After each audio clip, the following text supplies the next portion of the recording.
Welcome everyone, it's Lewpac here with another Albion Online video, and today we're going to be looking at one of the world bosses of Albion Online, the Rock Giant, or Rock Resource Guardian as he is known. Now currently in Albion Online there are 8 world bosses that you can encounter around the world. There's 5 resource bosses, 1 for each type of resource, as well as 3 raid bosses, the Demon Prince, the Condemned Harvester, and the Earth Mother, available in certain areas. So this guy, the Stone Giant or Stone Guardian, can be found in any core stone tile. So places like Sutherfell or Hill of Hollow Earth in Anglia and Mercia. He can be found patrolling around the resource hotspot in one side of the map.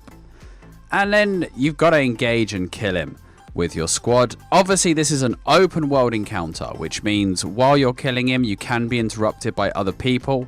You can stop other people from killing him and in fact kill them instead.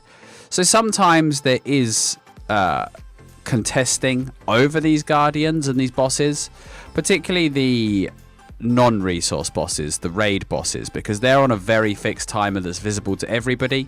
The resource guardians are on a random timer. They spawn 2 days after they were last killed. So if you were the people that killed him, obviously you know the respawn timer, which means sometimes guilds do hold control over resource bosses for quite a while. But yeah, so there's no fixed time. If you don't know it, you have to keep checking the area if you want to find one of these bosses. Comp wise, the Stone Guardian isn't too bad. You just need to bring some good tank. 1 tank is fine. A good healer. And some DPS. And specifically some AoE DPS for dealing with his rock prisms, which we'll talk about later. So I guess we'll go straight into his main abilities. The Rock Giant has 878,000 HP. So make sure you have a composition built to go for a long fight. So you'll see it need plenty of healing to keep everybody up, and you'll need plenty of energy regeneration abilities so that you can keep your team in energy through the fight. You'll see during this fight I'm actually using the energetic passive on my staff, which regains energy on an auto attack, and by using the Trinity Spear, which gives really fast auto attacks, you'll see that I can regain energy very fast. So the abilities this boss does, he has 3 main abilities, and actually all of them are interruptible. So interrupts can really make this fight a lot easier, but the group does have to be on their toes, because obviously you can still miss an interrupt, and if you're not ready to avoid the abilities, you can find yourself wiping very quickly. His first ability then is a rock throw. It's targeted at 1 player. It's fairly obvious who he's throwing it at. He channels and he fires a large rock at the target, and that will hit you and do a reasonable amount of damage to the non-tank, and it will also hit anybody that's too close to you. So you do want to spread out a little bit on this rock boss so that you don't splash damage onto your teammates. The second ability is his ground stomp ability. He does this periodically, and he'll do a massive telegraph for it. First, he will lean back and do a big roar animation, and then he will begin the ground stomp attack. So this means it's very obvious when it's coming, and your guys can actually get set up to interrupt it, because they'll know it's about to happen. They can be primed and ready, and they can interrupt it before it does any damage. If it's not interrupted, your entire raid will need to run out of range of it and be ready to re-engage straight after it finishes, because it will do a lot of damage, and if left to go to work, it will just wipe you very quickly. The third ability he does, he starts this around 1/3 through his HP. There's a certain point where he starts triggering his third ability, and this is Rock Prism. What it does is it actually traps a number of your raid in these rock tombs, and the only way to get them out is either wait for them to expire or you hit them down with AoE DPS. Now, they can't actually be targeted, so it does need to be AoE.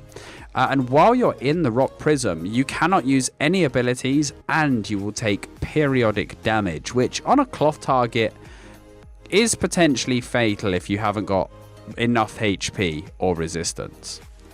So other than that, he's a fairly simple-ish tank and spank kind of boss. One of the simpler resource guardians in my opinion, but still a challenging fight until you know it. So there's not much more to say about the Rock Guardians, so I will just let you guys enjoy the rest of the fight.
Once you and your party have got the Guardian down, this is the time to bring in your Stone Miners. Now, the Resource Guardians are very, very awesome, especially if you're trying to level up Tier 6 or Tier 7 Stone Miners, because they contain around 1,200 base resources. However, when you mine a downed Guardian, you mine them like any other node, but although it takes the same amount of time, it actually gives you 10 resources per tick and gives you 10 times the XP or fame per hit as well.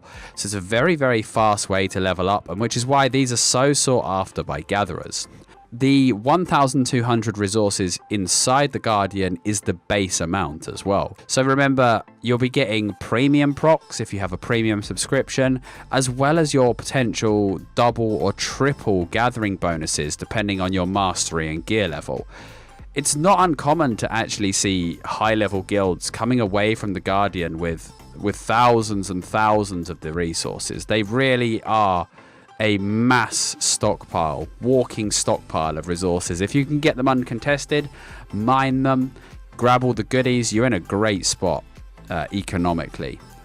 Remember though, once you've finished mining the Guardian, you're going to have to get those resources to safety. So make sure you bring a big transport, tier 8 oxes or even a mammoth, and make sure you're ready to escort your guys back to safety. Thank you for watching, guys. Don't forget you can leave a like and subscribe on the channel, and you can comment below if you've got any thoughts about this boss or anything else from the world of Albion. Hopefully I'll be back soon with more world bosses as and when I can find them and kill them to make a video for you. Thank you so much for watching, guys, and I'll see you soon.